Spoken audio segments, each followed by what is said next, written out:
Here today, we are witnessing and celebrating the love of these two individuals that they have discovered in each other and have grown over the course of the last 12 years.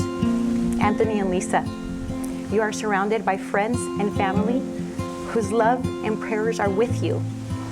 Together, they will provide you with an endless support system for the marriage and the new family that is being created here today. Well, I guess you won the bet, first of all. I've been thinking about my vows for a long time and trying to find the perfect words.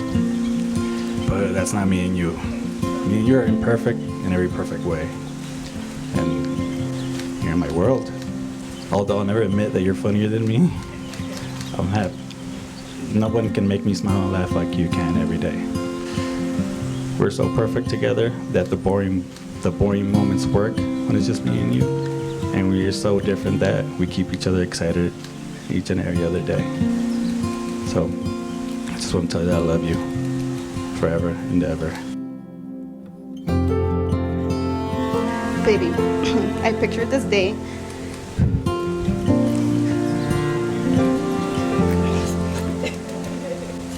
I pictured this day long before we were together and long before you were mine.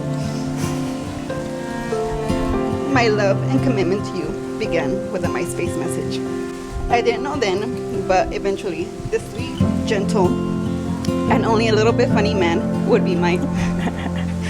And you would turn out to be everything I knew and didn't know I wanted in a man. I promised to be a #1 Laker fan, to always bleed blue, to not ask a million questions during playoff, and most importantly, to always be your best friend. I love you and promise to choose us for the rest of our lives. As a symbol of the two lives united, Anthony will perform the breaking of the glass. Once this glass is shattered, it can never return to its previous condition, thus symbolizing the couple's wish to never return to the time before they shared their lives together. It is my sincere pleasure and honor to officially pronounce you husband and wife. You may kiss the bride.